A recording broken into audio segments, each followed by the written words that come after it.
Open Channel D. Hi, welcome to Cocktails in Waverly's office. I'm Hannah. I'm Martha. And I'm Logan. And on tonight's episode, we're going to be talking about 2 episodes of Man from U.N.C.L.E, the Green Opal Affair, and also the Giacomo Piano Affair. Which last week I referred to as the Giacomo Piano Affair because I'm illiterate. Before we get started, I just want to say that I actually did learn where Ilya's explosive obsession in fanfiction comes from. Someone in the Man from U.N.C.L.E. Discord said that, I'm just gonna get this out of the way because, I just wanted to talk about this before we get into the episode. Yeah, definitely. So otherwise I might forget about it. Apparently someone in the chat said that he, quote, he stayed behind a semester, he is an Ilya, after school to teach the next year. So, he stayed behind after a year after survival school to start teaching. And I found that interesting because I had no clue that was a thing. So, apparently it was just probably some throwaway line or something that ended up getting blown up into this whole, fanon trope about... Blown God, unintentional pun! I'm so bad at making... I make so many unintentional puns. That's just how I am. But, it got blown up into this whole, fanon idea. I posited that Ilya is actually only good at explosives in theory. He's good at teaching it, but in actuality, he's not so good at it, because we never really see him doing it in any episodes.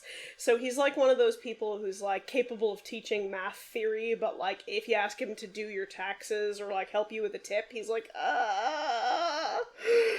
Yeah, it's also that joke on Tumblr, a character says, I like bread, and everybody's like, oh, bread is his only love. It's what is that? It's the trope is called Flandersization after the character from The Simpsons, because as each season went on, he became more diddly diddly neighbor, and less like a normal person. I think that happens. That happens to everyone in The Simpsons. Oh, 100%. He was one of the earlier characters that hadn't happened to him, though. Yeah, but nowadays The Simpsons is so long gone, everyone's like that. It's not a good show anymore. And no. I say that as someone who, really enjoyed the first, 9 seasons. I actually only enjoyed 5 or 6 seasons, and afterwards it was pretty boring for me. Alright, so, the Green Opal Affair, is the first of the 2 episodes that we're going to be talking about today.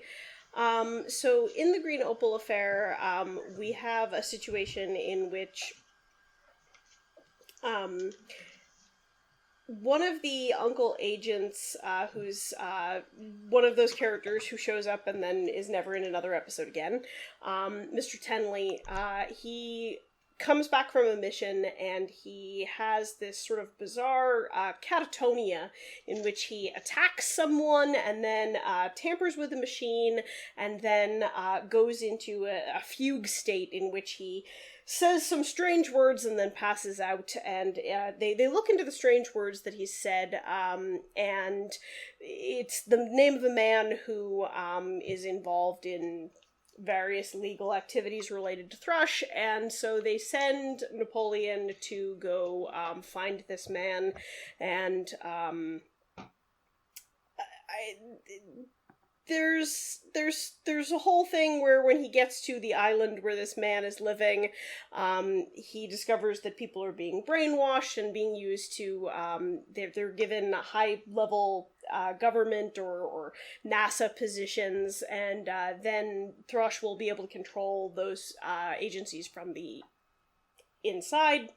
But the most important things that happen in this episode are that Napoleon dresses up as a male secretary, and also that the that Mr. Brock, the man who is in charge of this island full of brainwashing, is the weirdest bad guy other than maybe the Project Deep Hole guy. Like, all the things he eats are just so horrifying. Like, I wrote a ton of them down because I just was like, those are not foods. What is wrong with you? I remember the reptile juice. Yeah, reptile juice. Reptile juice. Napoleon is offered a glass of reptile juice. What does that even mean?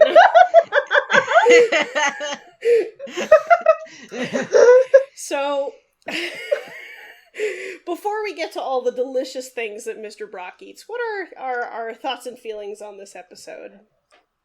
Well, personally, I enjoy its beginning more than the rest of the episode. It's a bit slow in the middle, I would say, because there's a lot of running around and yeah, not much stuff is happening, but at the same time, it's not a bad episode as well. It's like a middle of the road, I would say. Yeah, I would I'd agree with agree. that. It's definitely middle of the road. Yeah, that's definitely what it seems like. But something that I found interesting is that apparently in The Man from U.N.C.L.E, the something affair is not just the name of the episode. In the U.N.C.L.E universe, the missions are actually called affairs. It's I true. learned this because they refer to the January affair and the Oldbury affair, which aren't actual episodes. So that means that canonically, like, I thought affair just was a thing they called the episodes, but no, these missions are literally called affairs by Uncle. This is literally a canonical thing. And, like, I never realized this. So I found that, I was just like, oh, so this is not just episode name thing, that's literally just the name of the mission. Yup. Like, in their filing cabinet, all of their little files have cute little handwritten labels that say, like, the Bunny Rabbit Affair, the Nuclear Submarine like Affair. No, Bunny Rabbit Affair, that's total season 3 wait, right there. yeah, Maybe... my friend the Gorilla Affair. Yup. But, yeah, no, I thought that was really interesting, too. I didn't notice that the first time around watching the episode, but I did notice it this time. I was like, oh, okay. Yeah. So, the part of the middle of the episode that is kind of slow, when Napoleon goes to the island, that Mr. Brock runs, which... It's not entirely explained why they have to go to this secret island to do this. I mean, it's just a very Thrush thing where, like, evil secret islands or evil secret mountain bases, places where, you know, they can't be easily found. But while they're there, there's this whole sort of weird chase sequence where Napoleon is running around in the jungle and he runs into a young lady who is also running around in the jungle, and they get chased by Brock's right-hand man, Mr. Chook. And then they're being chased by jaguars? Or are they cheetahs? They're cheetahs. And Napoleon kind of spirits this girl away, and I was very bothered by part of this chase sequence because he, like, rubs mud all over her face and is like, this way the cheetahs can't find you. And then literally, like, one scene later, she's perfectly clean again. And it's like, oh, come on. I know. I mean... Also, I don't understand the cheetahs. Like, I think isn't this in, like, Central America? Yes! Like, cheetahs don't live in Central America. They're African. What? Why do they have cheetahs? I got the thing. Well, also...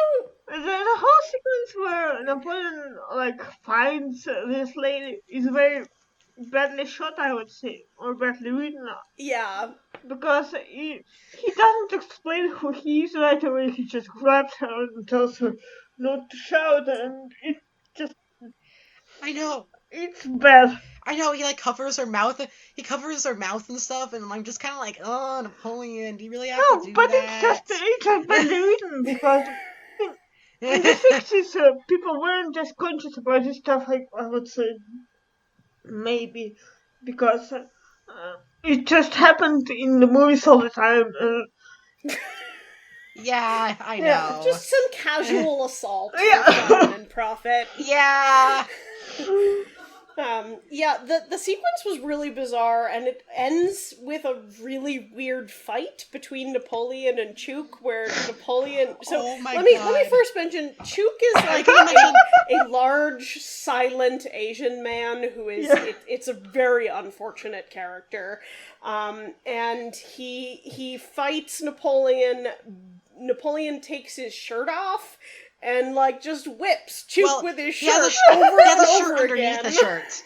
He has a shirt underneath that shirt. He whips him with a shirt, but like he's still wearing a shirt. Yeah, He's not like let completely me be clear. shirtless. He's whipping him with his button down. He's not. He is still wearing an undershirt underneath it. Yeah, he's like wearing a t-shirt. Yeah. And it's like really incredibly stupid, and it's a really dumb fight, and like it's worse than like a Star Trek fight. And I the only thing that is like redeemable about this fight sequence is that we never get to see Napoleon in like short sleeves, and so having him I know! in like the kind of tight black t-shirt, I was okay with that. I wasn't gonna complain about his outfit. I mean, I was so observant of Napoleon's t-shirt wearing that I'm pretty sure it actually was a white t-shirt. Well, maybe it was. Yeah, Like, you might be like, right. It got seared into my brain. I apparently have like black and white film dyslexia where I see colors inverted. I don't know. Well, also, like, the thing about the fight scene with Chook is, like, Napoleon wins it because, like, he somehow ties his button-down shirt around Chook's head, and that somehow blinds him, even though he could just, like, untie it at any second. We also don't actually see this happen. Like, it cuts away for a second, and then when it cuts back, Chook just has a shirt tied around his face. Yeah. And I feel also, bad in addition, for Chook. Yeah. But, like, I gotta mention, okay, Napoleon is the master of inappropriate nursery rhyme references. Like, and I think this is the worst of them all. So the cheetahs go and they attack Chook. It's off screen. You don't see the cheetahs attacking him, but it's like you can see oh my god, I forgot the girl's name. But the girl in Napoleon, they're watching Chris. like Chook be Chris and Napoleon are watching the Chook be mauled by cheetahs, and then while it's happening, Napoleon just says, and is it something like, and the little kittens found their mittens and soon ate up the pie, which is a friggin' Mother Goose reference. And I'm just like, why? Why these cheetahs are brutally mauling someone? You're just referencing Mother Goose. Why are you dropping the Mother Goose references? It's really weird, and it's a brutal enough way of like describing what's happening that I was certain that Chook was dead, and then he just shows up later and he's like mostly fine. Yeah. Yeah, I thought he was gonna be dead. I thought he was being like devoured By and mauled cheetahs, to death. exactly. But Yeah.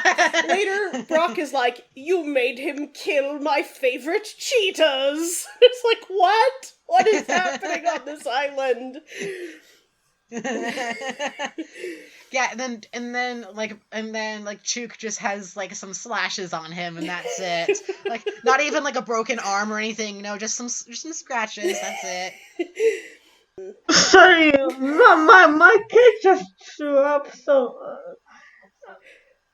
Do you need to pause? No, it's okay. Okay, I'm sorry to hear about that.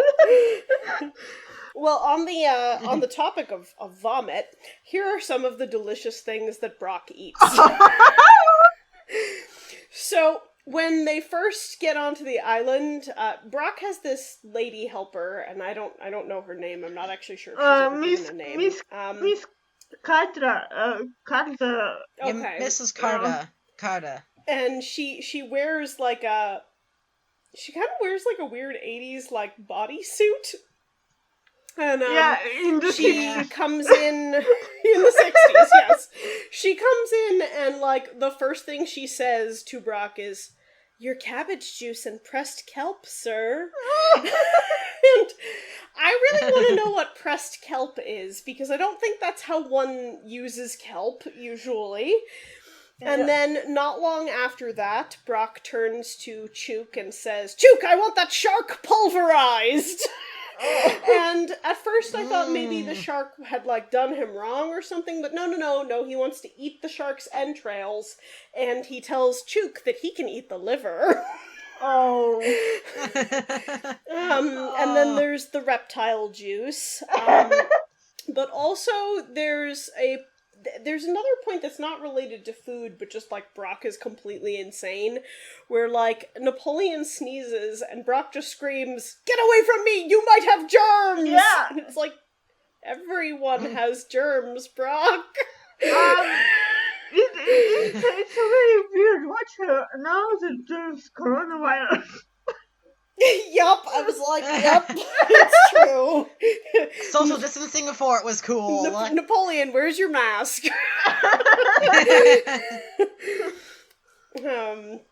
But yeah, so Brock is a really weird character. Like, he's blind, I think, and he's very into numerology and astrology and all that stuff.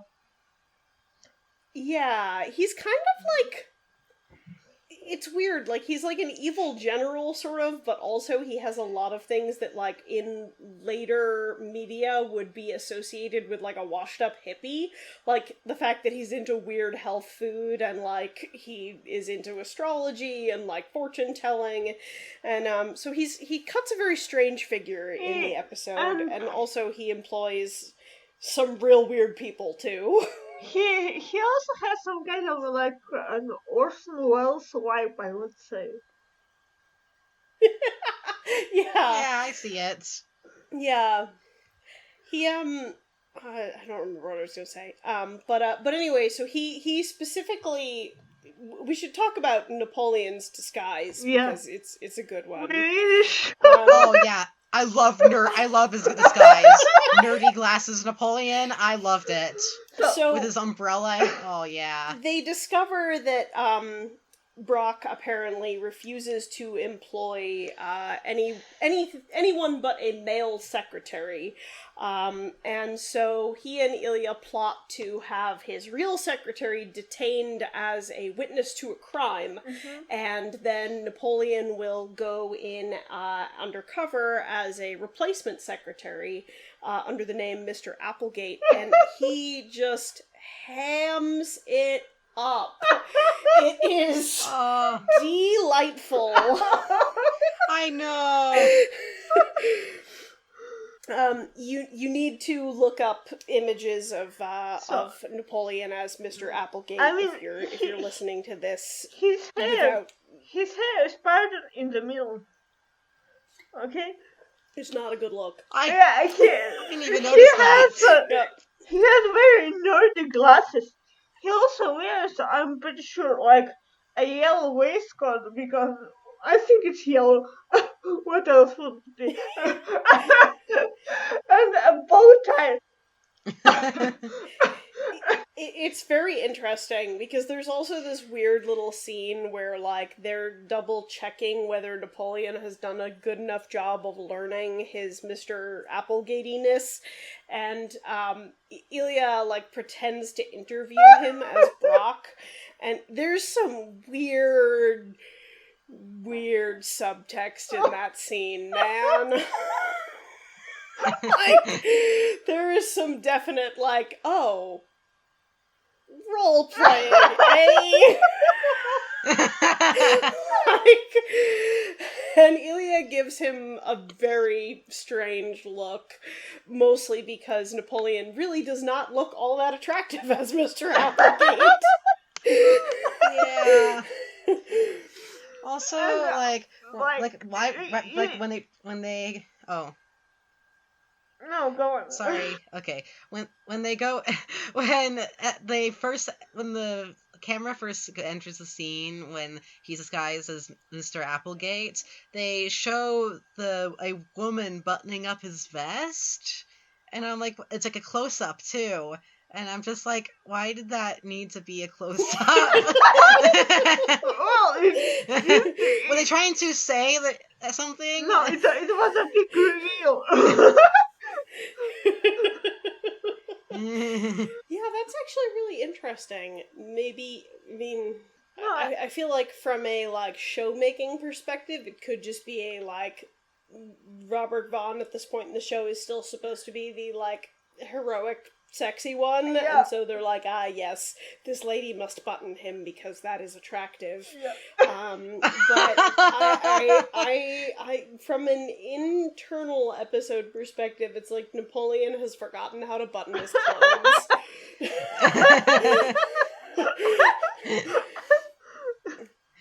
It's also interesting because Napoleon then, when he goes to actually meet Brock's like, "Do you drink, son?" And Napoleon is like, "Oh, no, sir. No, I never drink." And he's like, "What about women? Are you a chaser?" And Napoleon, as Mr. Applegate's response, is literally to giggle and just say, "Mr. Brock." And it's just so, like, this persona is so weird. It's delightful. Yeah. It's like, there are jokes that Napoleon just loves using disguises that are even more gay than he is. 100%. Like, anytime Napoleon is given an opportunity to play dress up, he's like, can I be gay?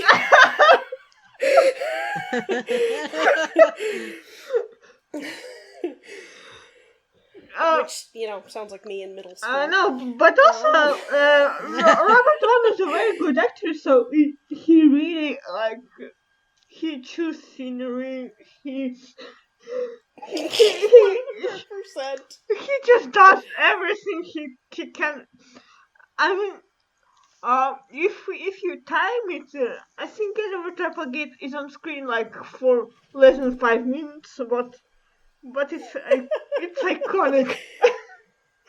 It's very memorable. Yeah. It is. One of the other things that I thought was interesting in this episode was that Chris, the innocent, who she actually doesn't really get that much of a role to play. Her job is mostly to run around and scream at cheetahs. But when we do actually get her backstory, she talks about the fact that she's separating from her husband, and there's a whole thing about how she's taking a trial separation from him, and I was really surprised the first time I watched this episode that was the given backstory, because 1965. And we find out that the reason that she's having a trial separation from her husband is because he's not ambitious enough, which is cold, Chris. Yeah. And Napoleon actually, he persuades her that maybe ambitions aren't the most important thing in the world. Yeah, I have very mixed feelings about that, because on the one hand, he's kind of right.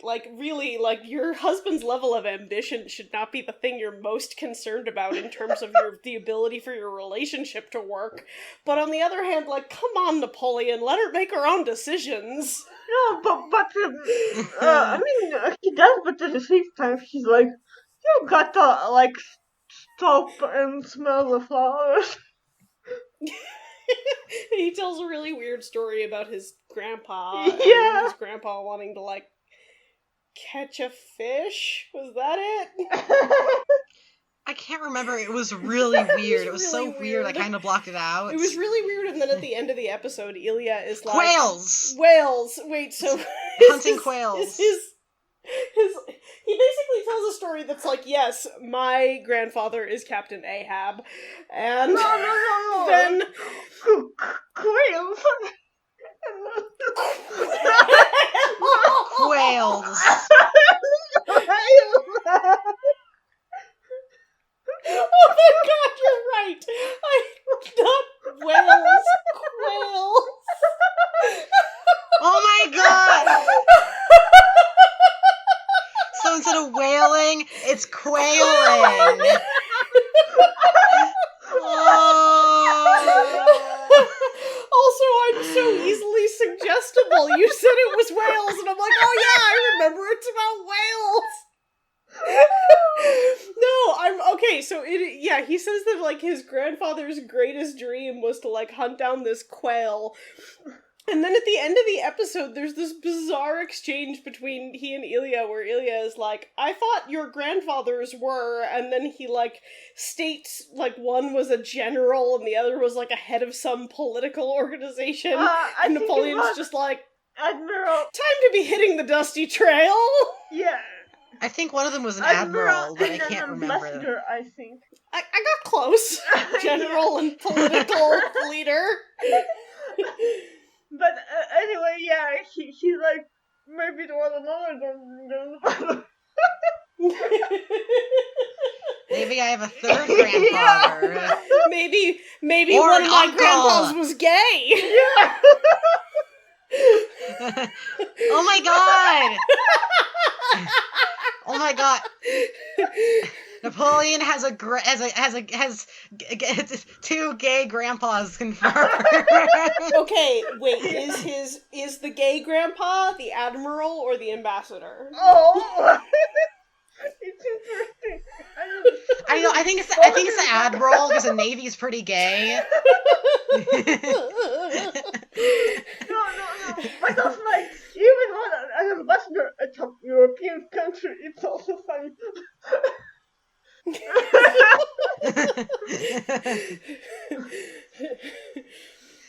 But Anyway, remember, it also, like, he also says or an uncle. I'm pretty sure at the very end. You're like, oh, does. come on. I mostly just like that Ilya apparently is like, Napoleon, I have read your file and you are lying to women again. Stop it. But the whole thing is that Napoleon always tries to make people feel better, and he did make Chris feel better about her life in the end, I would say. And I mean, maybe she went back to her husband and really still left him. We don't know.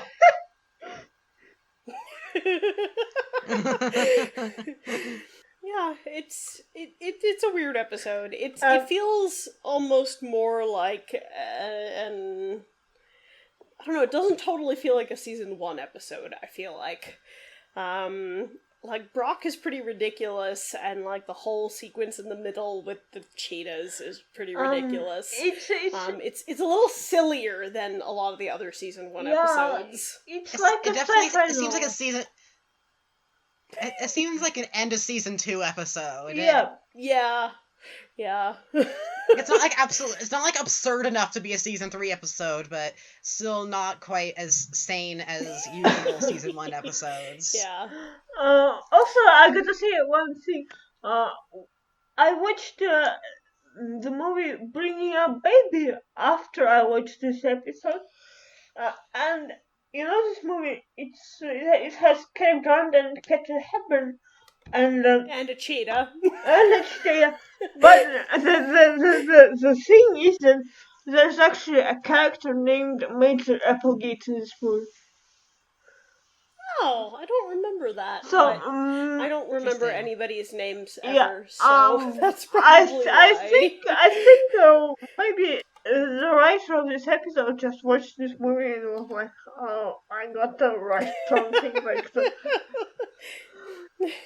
Anyway, it's my explanation for the cheetahs because they just use cheetahs as a gimmick. But at the same time, yeah, that's true. It's a fun thing because, I mean, how often do you see cheetahs on television? Well, isn't Napoleon mauled by a cheetah in a season 4 episode? Yeah, he was, but it still you don't see cheetahs on television every day. No. And also, I think it's amazing. Like they had actual animals. and two cheetahs. And not just a man in a gorilla suit? And not just like rapid cuts to stock footage. It's for another episode. It's like, oh, you see, we have some budget. Yeah. We will show you some exciting stuff in this show. I like animals. It's not like the dog with a unicorn horn in Star Trek. Oh, I remember. I can imagine the dog. So, should we talk Choco Piano?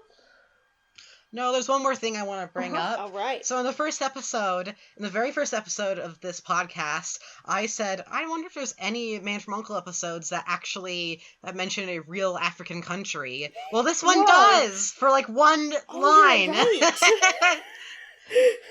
There's one of Mr. Brock's victims is from Nigeria. Oh, so yeah. we have one real African country. But All right, so Nigeria exists in the Man from U.N.C.L.E. universe. Nigeria is also mentioned in the Double Affair, and I think we'll cover the Double Affair next week. So it's a country that was pretty prominent.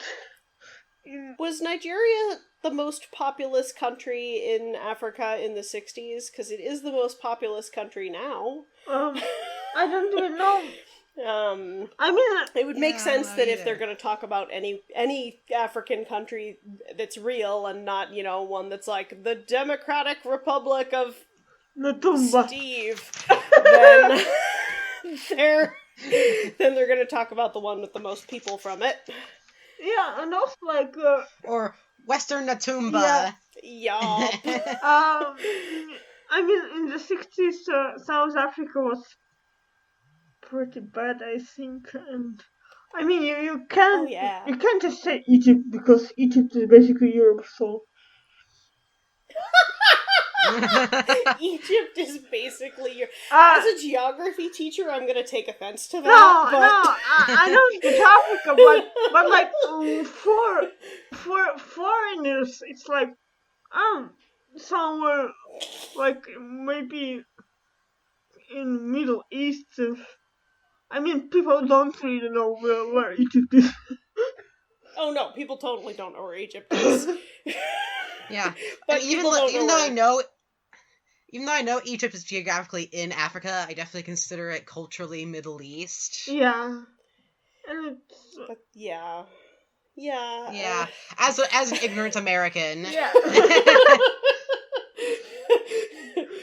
I feel like working in a middle school teaching social studies, this is making me want to lecture, but I'm gonna not, and we're gonna instead talk about Man from U.N.C.L.E. Okay. This is just from my ignorant American perspective that has not studied the history of Egypt in any great detail, and that's just what I think.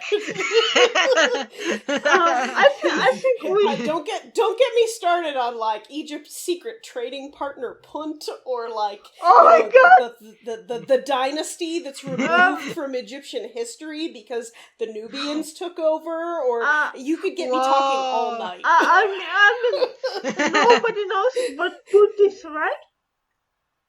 Nobody knows what. Yeah, so the thought we should not be talking about this, but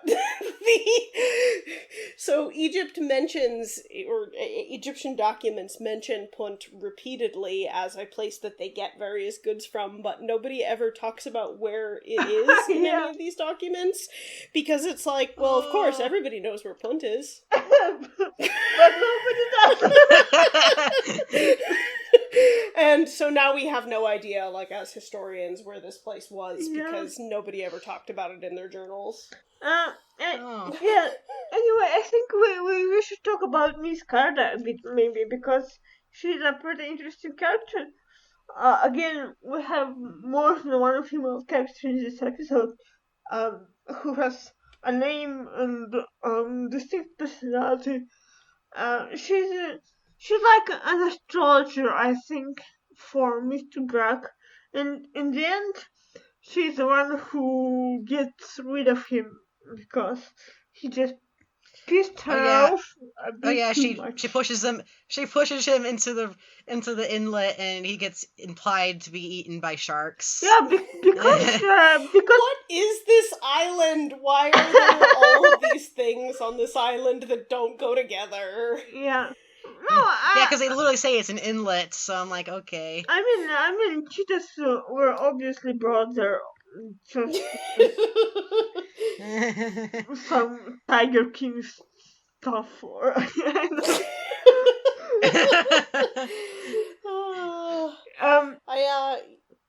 Yeah, she's also the person who squeezes the reptiles for Brock. yeah, but To make his Yummy. juice.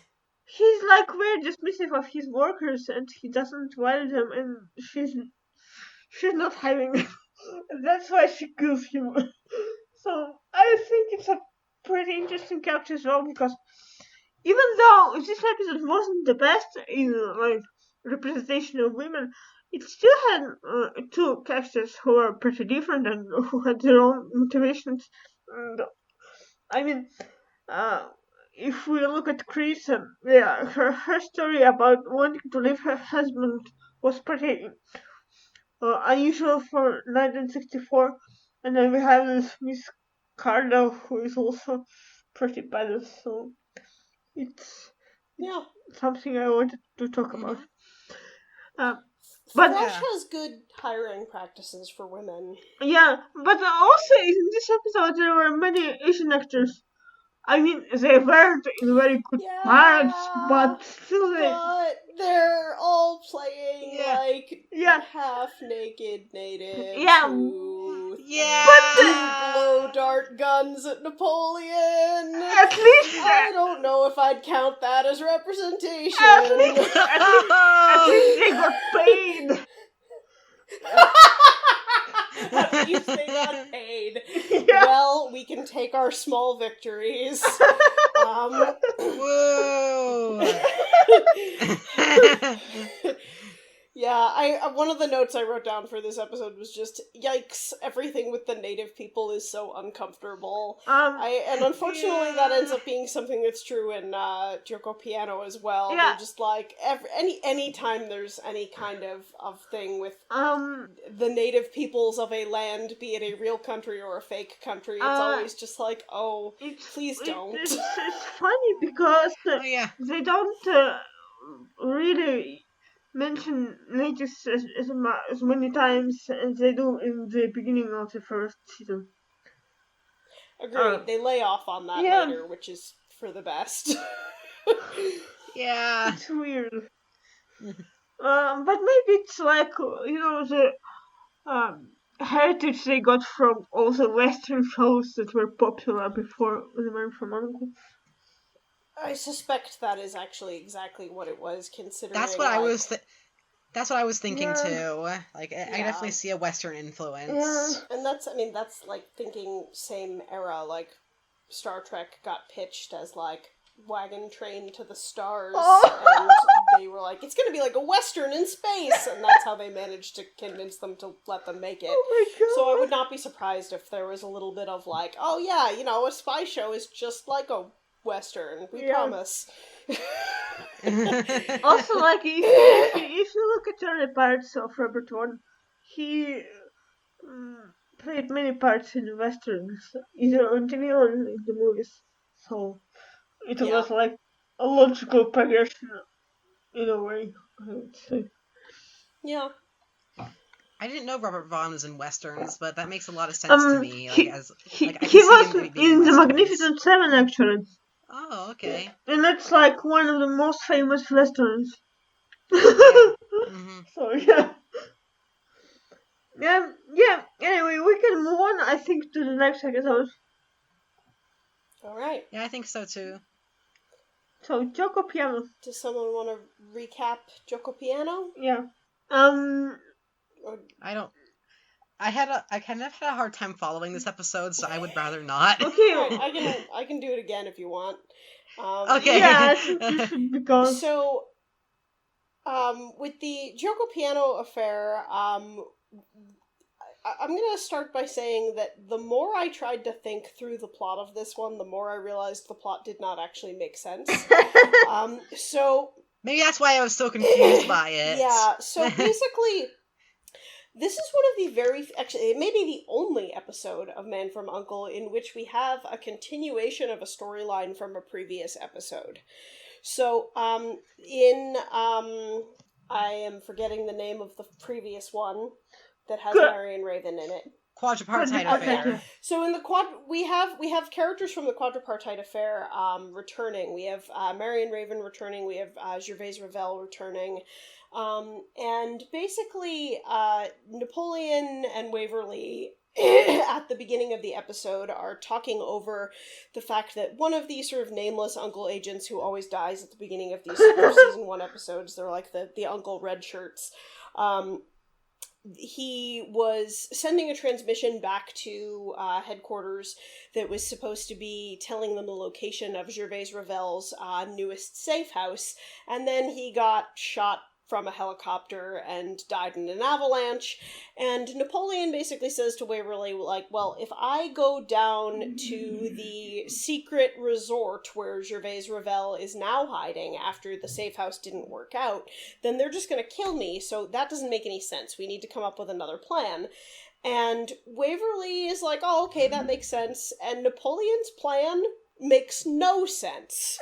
He's like, let's get Marion Raven from the Quadripartite Affair to pose as my girlfriend, and then Gervais Revel will be compelled to kidnap her for some reason. And that reason is never really explained, because also Ilya was the one who had like this romantic connection with Marion Raven in the previous episode, so it also doesn't even make any sense for Napoleon to be posing as her boyfriend, because it's like, wait, why would Gervais Revel even buy any of this? And then they go together to this Baruqua? What was the name of the town? Yeah. Something like this. Something like that. It's a fake South American town. And they go to Baruqua or whatever it is, and they are like, yes, we're here as a couple. Please don't kidnap my girlfriend. And the whole time I'm like, wait, didn't Napoleon say that if he goes to this town, they're just gonna kill him? Why did he go to this town? And so the whole plot with him being like, oh, they'll kidnap Marion and then they'll use her as bait to be able to lure us out makes no sense, because he's there too already. So like, they should just kill him as he said they would, but they don't. They kidnap Marion Raven. And so anyway, they kidnap Marion Raven, and they, I guess, are going to use her as bait to be able to get Napoleon to come try to save her, and then they'll kill Napoleon then. And why no one just shot him from a window in Baruqua is very unclear. So plot armor. Anyway, there's a whole subplot too with the chief of police in Baruqua, who is like, I'm the most trustworthy man in town. Like, they literally say those words. And he's like, no one has ever been able to bribe me. And then, like, later it turns out he's being bribed, and he double-crosses Napoleon. And there's a big shootout at the end of the episode, and Marion is saved, and Napoleon does not get shot by Gervais Revel. And all's well that ends well, except for the fact that this whole plot made no sense. Yeah. Yeah. Okay, I think I was so desperately trying to make it make sense that I just kind of was like, what is even happening? So I didn't feel, that's why I didn't feel comfortable giving a plot synopsis. It's weird, because it's actually a pretty well done episode. Yeah. Like, it was fun to watch. Yeah. But, like, if you start picking apart the plot threads, you're like, wait, what? And why even get, like, this random innocent from a previous episode involved in all of this? Yeah. Like, it seems like a really bad idea. It's a super bad idea. Like, why not another agent? Like, are they not gonna have any, like, I guess they can't have any female agents yet, because, you know, there's no April Dancer, but... She's the only one! She's the only woman who works for U.N.C.L.E. I honestly think, like, I know this sounds really bad, but, like I don't see any evidence of it in the actual show. I think April was supposed to be the first U.N.C.L.E. agent, female. So, yeah. Yeah. But I mean, if you're gonna use an Why can't innocent Napoleon anyway, be gay? if you're gonna use an innocent anyway, though, like, they could just use one of the uncle, like, ladies who works at the office. Like, they could have true. one of them pose as Napoleon's girlfriend, and that's, like, actually more plausible than having this woman who, like, was known to have had some kind of romantic connection with Ilya as, like, unless they're assuming that, like, Gervais Revel is like, I know they're swingers. Like, it wasn't that obvious that they had Also, a this romantic episode- connection with Leia in the first episode that she was in, but at the same time, if you are like me, you just watch episodes for like the emotional part and not for the plot. yeah, there's a whole bunch of Uncle episodes that if you try to think too hard about the plot, you're like, what? I don't think I understand what's happening anymore. But this one in particular was weird because, like, it had the trappings of a well-written episode, but, like, it wasn't a well-written episode. But at the same time, it was disguising itself as a well-written episode. At the same time, it's fun to watch, and it's like one of these episodes that I would actually recommend people to watch. Same. Like, it's really it's a fun episode, and I feel like all of the pieces of it are good, but it doesn't really, like, as a whole, it's kind of just like, interesting choices are being made here. Also, they throw Napoleon in the water again in this episode. Oh, I hated that! Like, literally, when I was watching that, I was like, no! No! Robert Vaughn is like a toaster! Don't put it in water, because he's electric! And he also has He'll to break! that he can swim. I mean, he can swim, but he has to pretend that he can. Yeah. He's thrown in the water with the chief of police, and he's supposed to, like, be pulling the chief of police to safety, and I swear to God that the chief of police was the one who was doing the actual swimming, even though he was supposed to be unconscious. I was actually super disappointed. So the chief of police is, I think, Manuera, and I really liked his interactions with Napoleon. Like, they had, like, good natural chemistry, and, like, they played off each other really nicely, and first time I watched the episode, I was just so disappointed that he ended up being a double-crosser, because I mean, he's, like, the chief of police in a small Hispanic nation, and it's like, I feel like it would have been so great if they had just let him be a good person. And the actor was very good, and he was interesting to watch. It was a pity that they made him like double cross Napoleon, not even once but twice, because yup. I mean, if they didn't do the second time, it would be nicer. Yeah, I feel like even if he double-crossed him once and then had a change of heart, I would be fine with that, but it's just like, nope, he's just not trustworthy. And that feels like it has a racial component, and that makes me very uncomfortable. I mean, to be perfectly honest, this writer who wrote this episode, he's not very good at writing other nations.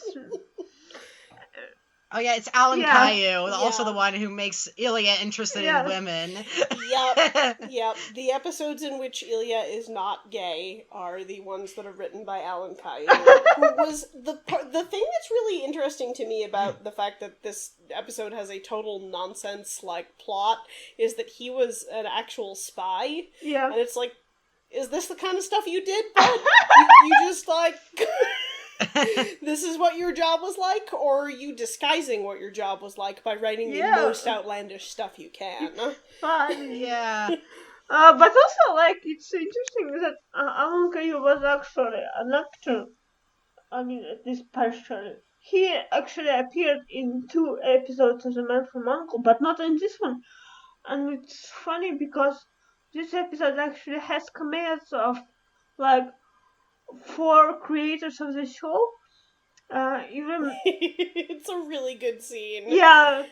So there's a scene of Marion's party at the beginning of the episode, and it's full of random people, of course, and like there are producers of the show and the director of this episode. It's very funny. Also, like the director plays a guy who wants to find Jean and he can't find it because Marion tells him it's in the milk bottle, and he's like, "But Marion, there's milk He in the gets milk. really angry. There's milk in the milk bottle." It's very funny. And Richard Donner, he later became a pretty famous director. He directed such movies as Omen, and I can't really think of anything else. But yeah, he also directed some Superman movies in the 70s. So Oh, that's very interesting. yeah, I appreciate that Marion literally punches him in the glasses. Like, in the scene where he's like, "Where's the gin?" and she's like, "In the milk bottle." At the end of the sequence, she's just like, "Oh, shut up!" and like, just like, shoots her hand out to the side, and just bops him in the face. And it was a very nice little piece of physical comedy. yeah, and like Norman Shelton plays a guy who's trying to play chess with himself, and in the end of the episode, Ilya just comes and makes a move, and this character loses his temper, and he just knocks the board over. There's also Sam Rolfe, and he's the one who Marion is dancing with, and Joseph Caldelli, who was also Oh, really? That's a interesting. producer, the one who tries to write but can't think of anything. It's a very strange party. Yeah. Like, it's a party in which no one is really talking to each other, and it's like all middle-aged men other than Marion.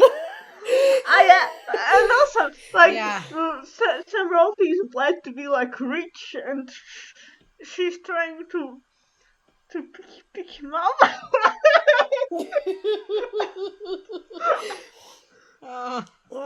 The party scene is also really good because we have Ilya being like an absolute conniving gremlin. Yeah. Like, That's so Ilya for ya. Napoleon is like at the beginning of the episode when Napoleon is saying, well, he can't go to Baruqua because he'll be killed. He is like, so we need to pick up Marion, and I think the only way we can convince her to join us is to have Ilya do it. And this is a terrible plan in and of itself because, like, Ilya is really not the guy you want when you need, like, the art of seduction. And Napoleon is 100% right, somehow, despite the fact that Ilya goes into this party and just, like, insults her. Is like, "Hi, let me in. I don't want to do small talk." Is like, "Yes, I'm here to get a favor from you. I'm gonna interrupt your party. I'm gonna play chess with this guy and screw up his game. I'm gonna, like, look over this other guy's shoulder while he's trying to write." And then at the end, when she's, like, not agreeing to come along, he's like, "Well, you know, I understand. Probably the reason that you're not doing this is because you're actually kind of stupid." And she's like, "Excuse me?" And he's like, "Well, Gervais Revel is way smarter than you." And for some reason, this convinces Marion to join them on this journey to peril. And it's like, the whole scene is just like Ilya being the world's worst guest and just, like, being mean to everyone at the party, and somehow this convinces Marion to be like, "Yeah, I am gonna put my life in danger." But women like bad boys, right? I think there's a difference between bad boys and boys with no social skills. Yeah, bad boys have a lot of social skills, but they're just kind of like, like the stereotypical bad boy does have lots of social skills, but like, bad boys are hard to explain now you mention it. Well, it's like the traditional kind of, you know, like, the bad boy with the heart of gold type, where it's like, I'm rough around the edges. Like, usually those are people who, like, understand social rules and choose to break them. Ilya is just like, Yeah. is this a party? Hi, come. Also, he's like screaming about their plans at this party. So, like, he's like, we're going to go to Baruqua, and there's a woman there named Gervais Ravel, and we need you to pretend to be Napoleon's girlfriend. Like, it's terrible spy work. So, everything about the scene is just like Ilya at his most wonderfully awkward. Oh, Yeah. I remembered something else from the previous episode. There was a scene in the beginning in which Ilya was practicing with a box. Oh my god! That box! scene! I forgot about Why the was he pointy doing box. Yeah, but also, like, Yeah, if you want to go down the headcanon way, it's like he's a new spy, or like he just started being an operative, and that's why he's acting really weird all the time. although I have to say, in this episode in Gioco Piano, when Napoleon is like, if I go to Baruqua, I'll die, and he says to Waverly something like, and who's that gonna help? And Waverly responds with, Ilya, he's the next person up for promotion. Oh, yeah! He just became So no, Ilya's just a weirdo. He's like... Oh, yeah. Oh, my God. But at the same, yeah, at the same time, when they go to Baruqua, Ilya is very, like, efficient, and he kills some people very effortlessly. yeah, he does some good Yeah. shooting in this episode, in a poncho, wearing a Frankenstein mask, as one does when they go to a fiesta. Yeah. Every fiesta I've ever been to has been like that. How about you?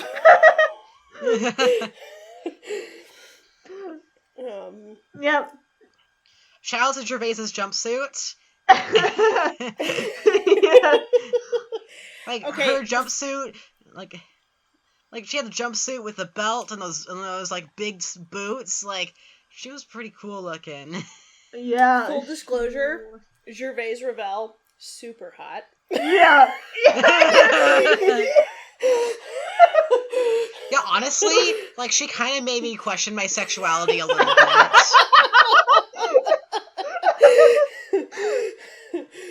I looked the actress up because I was like, yeah, she's really pretty. And I was like, oh, in most of her roles, she's a blonde. Yeah. And I'm not that into it. Like, Yeah, she same. with the dark hair as Gervais Ravel, I'm like, oh, yeah, super into it. Yeah. Same.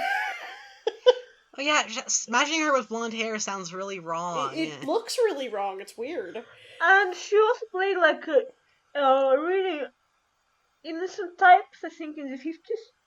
But in this part, she could play a femme fatale, and it was really suitable for her. But I guess in the 60s, there was also like very few parts for actresses like her, maybe. Yeah. She's a really interesting villain, Yeah. because we see her, did I just step on you talking? I'm sorry. No, I said yes. She's, yeah, like, so, like, one of the first things we see her doing in the episode is actually flying a helicopter, which I think is really interesting, because I Yeah. feel like that's not something you expect to see a woman doing in a TV show from 1964.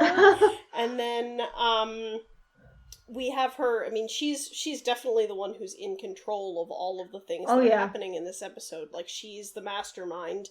Because we haven't mentioned him at all, but she has a companion, Upperton, who's this, like, pompous British man who's just like, oh, I love Gervais, and someday I'll know whether or not she loves me too. I'll know when I'm dead.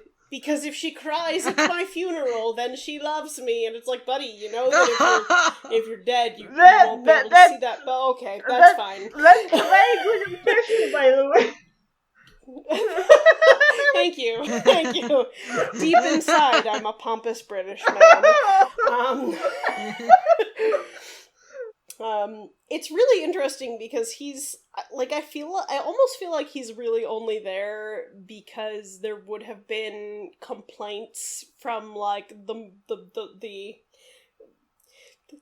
sort of like censor board almost about, you know, whether or not it was appropriate for like a woman to be running this whole operation, because he's totally useless in the episode and seems to only be there so that there just is a man there.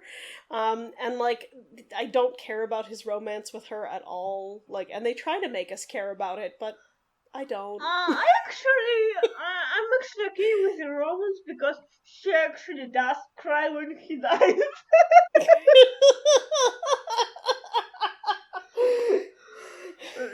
I just don't really understand what she sees in him. I mean, like, they didn't give us enough to make us feel, like, at least personally, I don't feel like they gave enough to make it seem like he was... maybe, but also he provides her with money, so she trusts him, I guess. Yeah. And he follows her to this place. I mean, he is a posh British man who's very rich, and he just follows her everywhere she wants to go and participates in her plans of like ruling the world or whatever. All right, so he's loyal. Yeah. And maybe when you're an evil woman in the mid-60s, all you really want is a man who won't question your evil plans. I will say.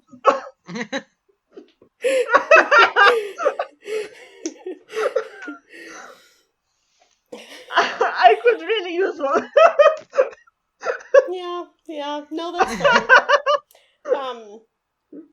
I liked, there's a scene at some point where, so Napoleon agrees to go with Upperton to his boat. Wait, his name is actually Bufferton. Bufferton? Yeah. Not Upperton? Am I deaf? I swore it was Upperton. No, I'm pretty sure it was Bufferton.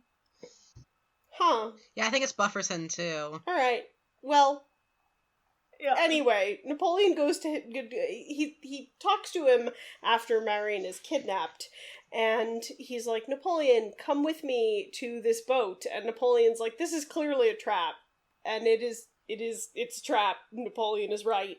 And this also does not really jive with the, like, previous statement of intent for this episode, which is to say Napoleon knows he's going to be killed if he gets into the hands of Gervais Revel. So he's like, I am gonna go on your suspicious boat. And he does, and he gets kidnapped, and he goes through this, like, racist boat party where everybody is wearing, like, Halloween masks that are like... Oh yeah, there was one that was like... There's just like... That was like the stereotypical, like yellow peril mask. That's all I can call it.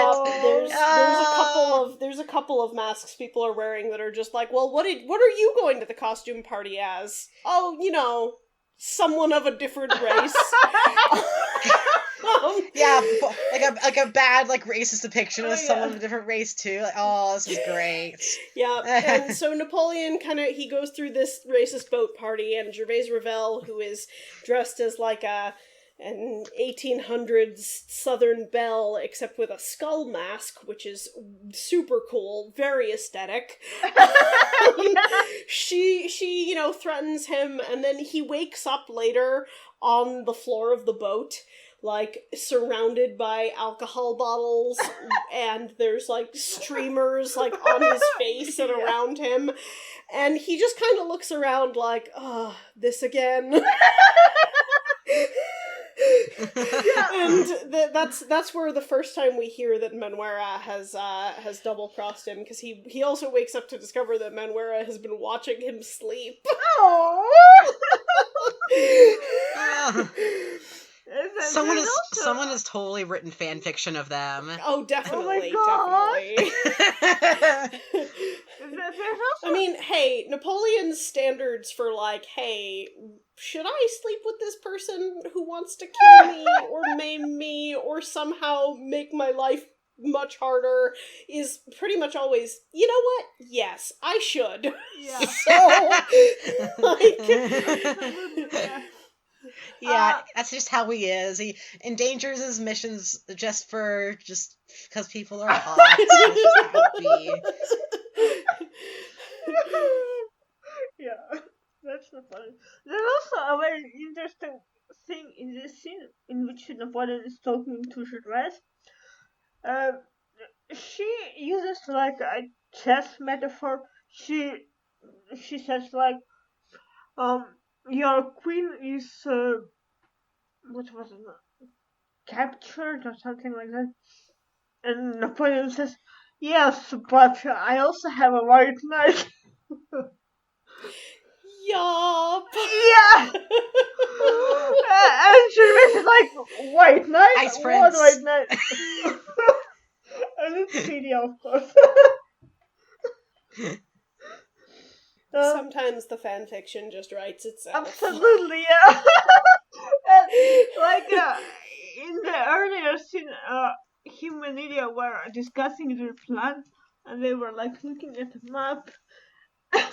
And Marion was also in the room with them at the time, and they were like standing really close to each other and talking, and they were calling Marion. She would do that, and she wouldn't mind it, and Marion gets really angry about it because they act like she isn't in the room. And it's just I feel like that scene is within, the context of the episode, that scene is super cute for, like, if you are a Napoleon Elia shipper, because the two of them are 100% ignoring her, and like, she asks a question at one point, and Elia's basically like, yep, that's nice, whatever, and turns back to Napoleon and keeps talking. But like, within the context of the real world, that's like super awkward. That's David McCallum's wife. Yeah. But the actors, so I don't even know. Actors do stuff.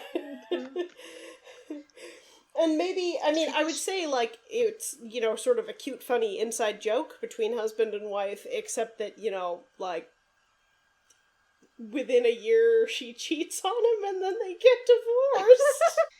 Yeah. So it's actually not that cute and funny. It's mostly just like, ooh, yikes.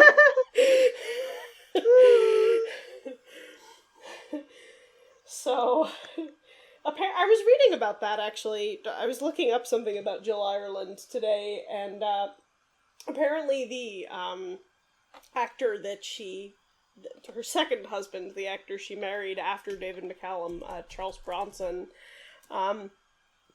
met David McCallum like 2 years before Man from U.N.C.L.E. And I'm trying to remember what movie it was. The Great Escape.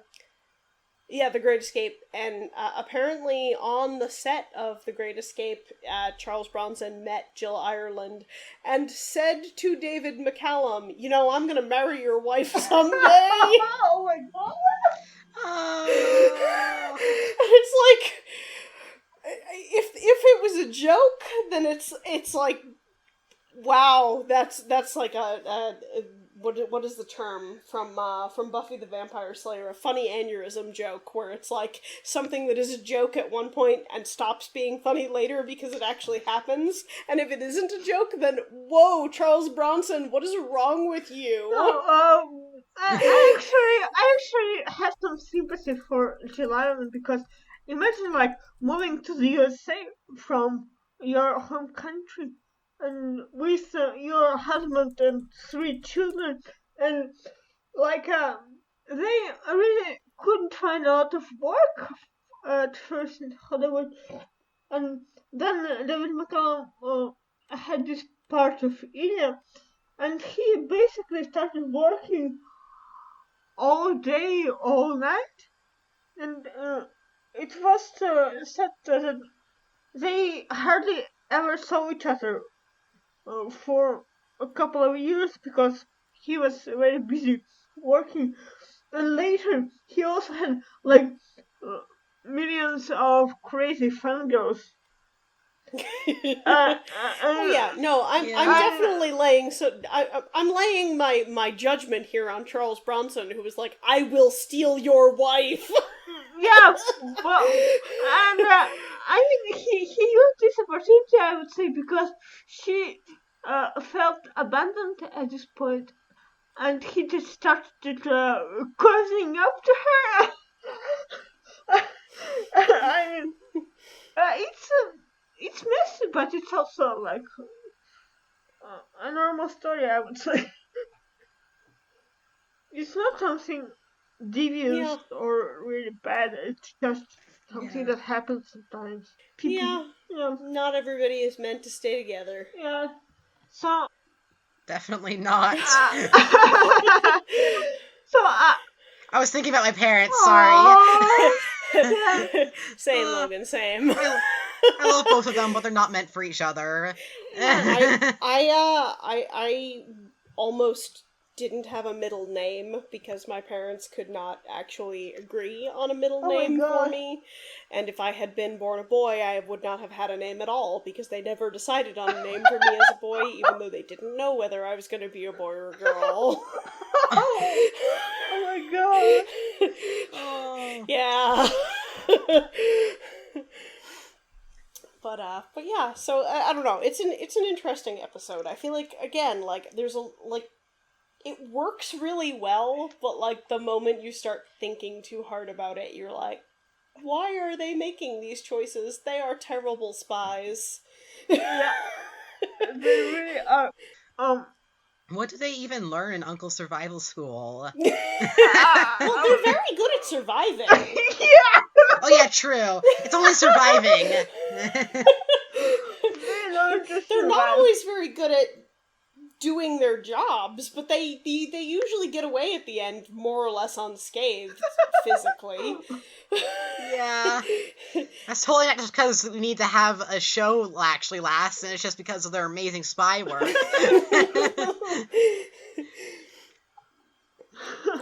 Also, Waverly was a huge dick to Ilya in not Green Opal, but the one before this in Shark Affair, and Waverly has a huge dick to Napoleon moment in this one, where when at the beginning of the episode, the guy who dies on the mountain, whom we never get a name for, Waverly is like, he was very sure of himself. He reminds me of you, Napoleon. Yes. And then, like, 10 seconds later, they're like, and he died. It's but, like... No, but also, like... Okay. Remember a yellow scuba in which Waverly was like, you had to kill him, and it was unfortunate. I mean, like... Yup. Yeah. It wasn't like that, it was like... it was either you or him, and he died. It was unfortunate. Yeah. It's very... Waverly is a terrible boss. Like, he just is like, oh no, what if my agents die? That would be a pity. Oops. Oh, I don't have to keep buying Napoleon new suits. Yeah.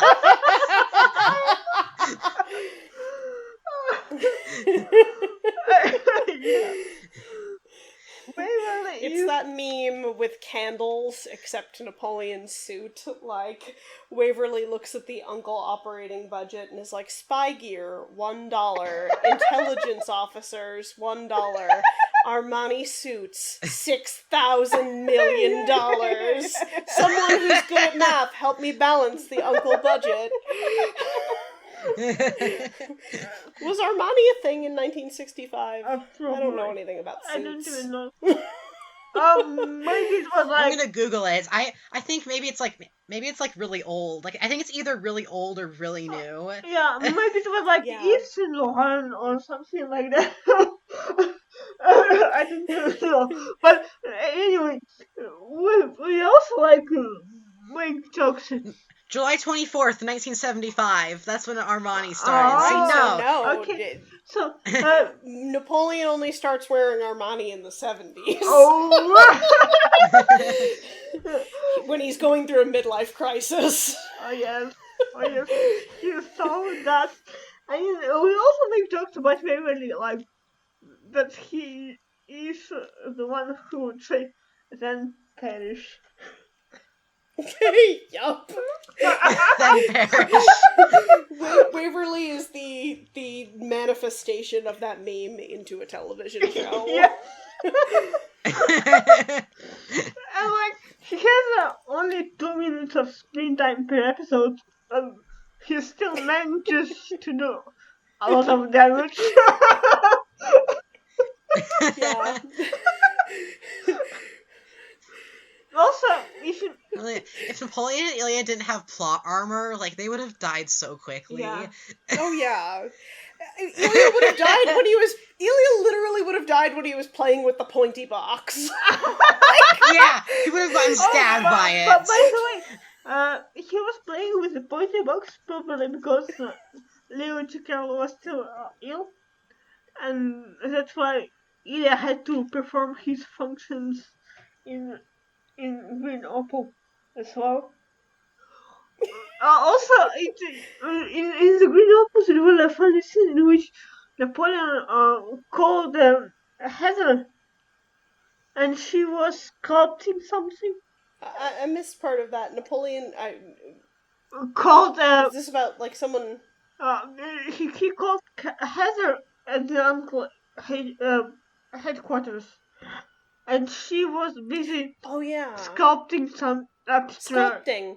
Something abstract. Yes. Yeah. And it was a trend in the early episodes in which secretaries would be shown like knitting, sculpting, like Sun tanning. Yeah, tanning or playing with their dogs. There's a lot of downtime when you're a secretary at Yeah. Uncle because, the women aren't allowed to do anything but sit at a desk, apparently. No, but unless you're April Dancer. but it also happens like only in the first episode. Yeah. It's funny, yeah. Thrush steps up their game after that. The secretaries actually have to do work. So, do you have any last thoughts about these episodes? I don't really have any. I feel like mostly thinking about watching the series the first time around versus watching it now, I feel like this is around the time I started to be like, okay, I do definitely really like this series. It's fun. It's the chemistry between the leads is really good. And I feel like watching it now this time around, it's interesting because both of these episodes have flaws.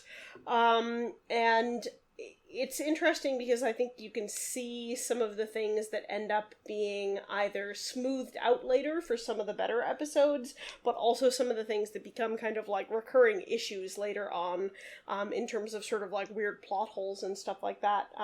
Weird plot holes. A lot of the DNA of the series is visible in these two episodes. Yes. I think it's interesting. Mm-hmm. I mean, even the fact that Ilya is allowed to act a bit goofy is pretty funny because it's where the episode in which he was established as a character, and what we get from the very beginning is that he is a huge nerd. Yup. Nerd. I mean, like, I used to do things like, not with actual swords, because, you know, my mother was good at making sure I didn't die. But when I was, like, in middle school, I used to do things like, be like, I'm training by hitting this stick. And, like, that's literally what he's doing at the beginning of Green Opal, when he's, like, smacking the box with the sword stuck inside it around. And Napoleon rightly is like, this is not normal. Yeah, it is like, this is a samurai technique, and Napoleon is like, well, thankfully, we don't deal with samurais that often, so I don't have to learn it. Yeah, it's really cute, some of the moments where, like, the two of them are kind of puzzling each other out in these early episodes. Like, I feel like they're doing a little kind of, like, they're still doing some, like, getting to know you, where it's like, oh, you are exactly as weird as I thought you were. Or from Ilya's perspective, oh, you are exactly as obnoxious as I thought you were.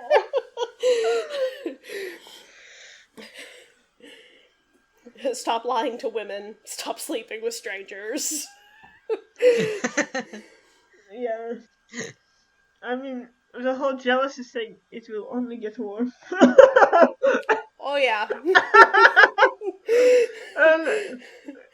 In this episode, in the end, Marion is done with them, but not with Ilya, because she has a crush on him, obviously. I mean, when they come back to her apartment, the party is still going on, and she's like, no, Napoleon, you got to leave, and just don't ever talk to me again. And she takes Ilya by the hand and leads him upstairs. Yeah, I mean, well, as we said, it's a Caillou episode, and therefore Ilya is attracted to women. Yeah, or but at least women are extra attracted to him. But also, if it was a relationship that actually like continued, it would be funny.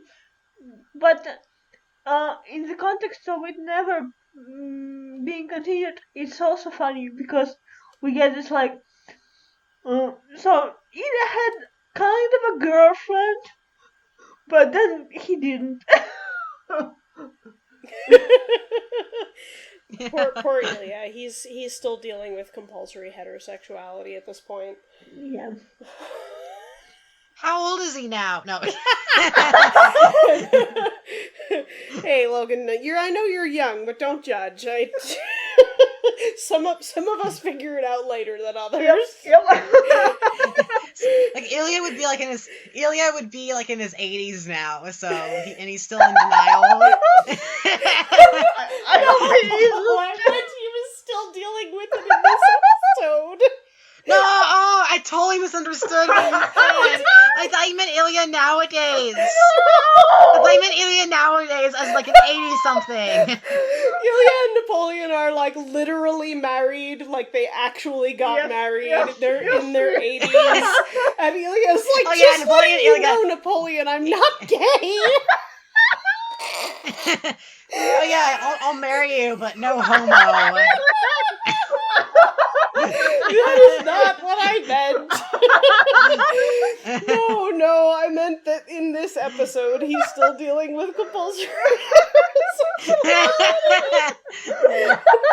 but it is definitely funnier the other way.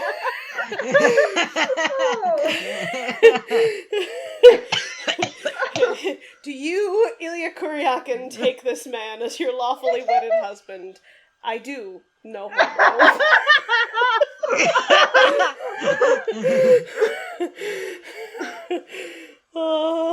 Okay, if someone wants to write a fic that's all about Napoleon and Ilya's like relationship over the years, like maybe like a decade skip between like every check-in until like finally like when gay marriage is legalized in the United States and then they get married, it'd be so cute and I would love it. So someone please write that. Do you think that? But no homo. I was gonna say, can it not be about Ilya dealing with compulsory heterosexuality? But do you really think that they would wait until the USA had it legalized? they would go to another country, I think. I mean, hey, according to the MGM Bible, Napoleon is a Canadian citizen, so they could have gone there. No, but continuing with the no homo joke, like, yeah, he's like, yes, I do no homo, and Napoleon is literally flirting with a priest.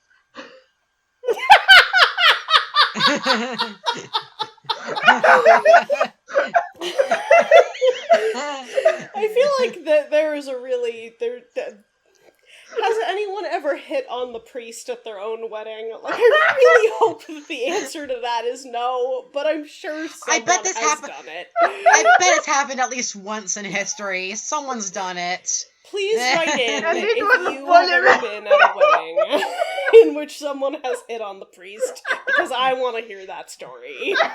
Contact us at one of our Tumblrs or Pillow Forts or whatever, so we'd be glad to hear.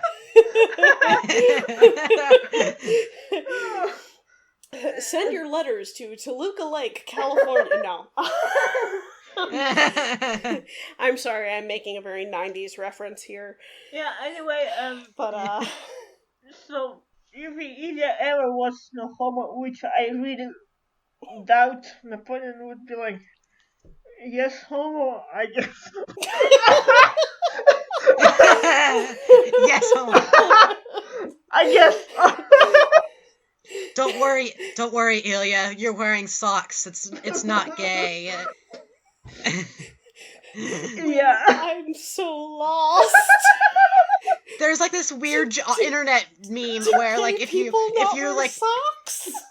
No, there's like this internet meme joke where like if you're having sex, if you're a man having sex with another man, it's not gay if you're both wearing socks. I see.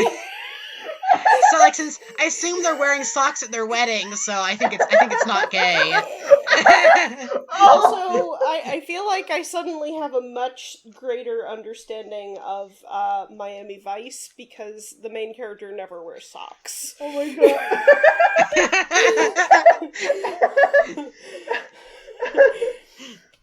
I will keep an eye out for this phenomenon from here on in. Yeah.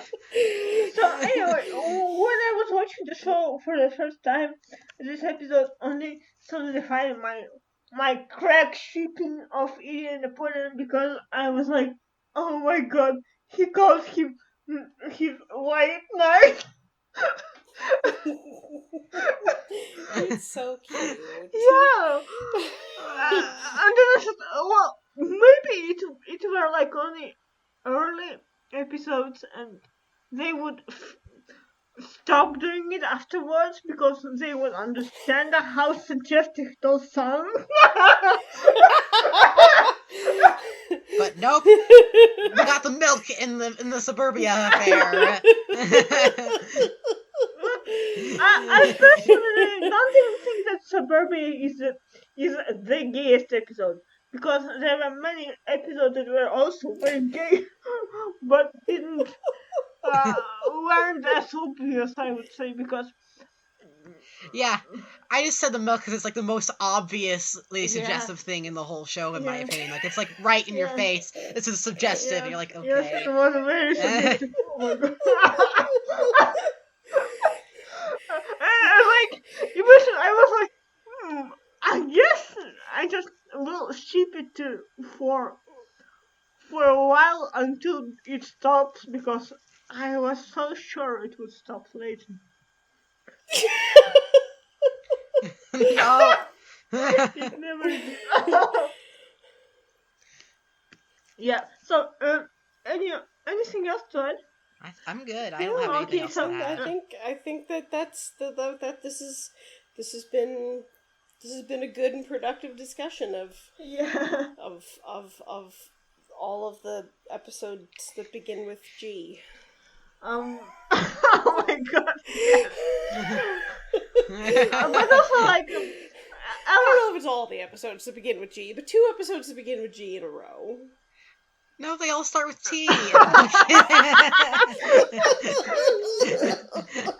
can you was such a show off. He names his episodes very difficult names like Quadripartite or Gioco Piano. Why did he do it? Napoleon also pronounces Gioco Piano wrong in the episode. When he says it, he says Giaco Piano. But yeah, the idea that you saying that they all begin with T just brought me back to what we said early on, that all of these are also their case file names, and I'm now picturing like a wall of file cabinets, and all of the file cabinets for, you know, the entire first half of the alphabet are just empty, and then there's like 6 file cabinets that just have the letter T in them. That's why they need so many uncle secretaries, because anytime they have to find something, they're like, oh god.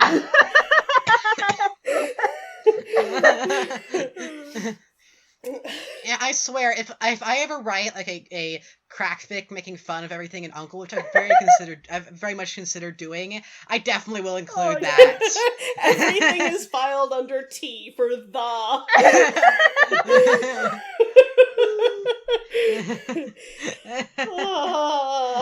So I would read this crack fic. Yeah. It basically just would be a season 3 episode, just amplified.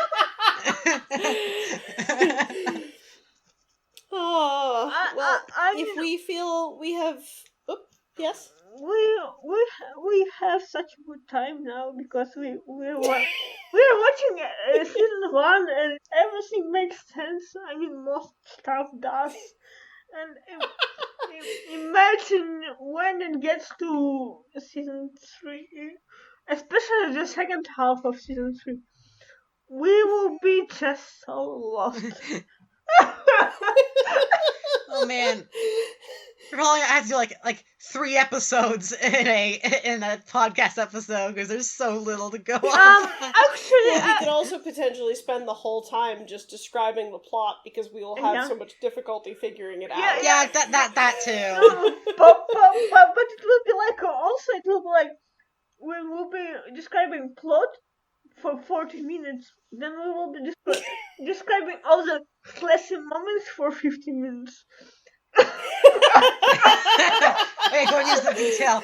So, Ilya crept his hand up behind Napoleon's back, and you're just like, oh yeah, look at Ilya's hand. And then Ilya withdraws his hand, and you're like, no, Ilya, put your hand back. I want you to put your hand on Napoleon's back. At minute 14:32, Napoleon glances down at the carpet and then glances back up at Ilya from under his eyelashes.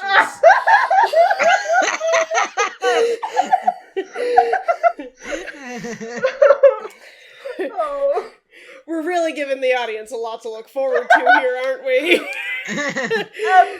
Actually, we might cover 3 episodes in one podcast pretty soon because there will be 3 episodes without Ilya in a row.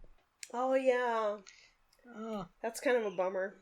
Yeah, but also we still I mean, we don't have to cover them extensively, but there's one episode with a baby Kurt Russell.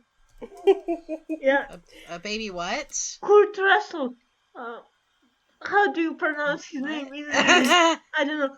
I'm trying to figure out what it is. Just type it, please. Kurt Russell, Kurt the Russell, actor. yeah. Oh, I thought you were saying. Oh my god, I thought you were saying some sort of animal. No, I was so confused. I was like, what the hell is this animal? I just said his name in Russian. Yeah, it's Kurt Russell. A Kurt Russell Terrier.